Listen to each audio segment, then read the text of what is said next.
最近好久没看到你更新出任务了。我就感冒烧声咩。最近疫情又开始升温了，你一样有感冒的症状吗？各位爸爸妈妈们，你们准备好了吗？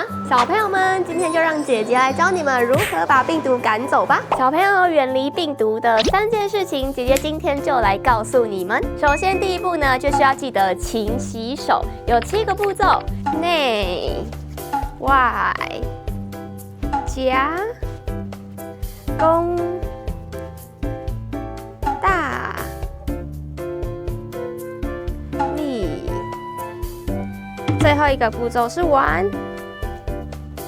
第2件事情要记得戴好你的口罩哦，尤其是你的鼻子还有嘴巴都要记得捂好哦。第3件事情呢，记得咳嗽的时候要记得捂好你的嘴巴，而且要面向没有人的地方哦。因为小朋友的免疫力比较弱一些，所以刚刚姐姐说的3件事情一定要记得哦。我是光小编，健康知识爆好利哉，我们下次见啦，拜拜。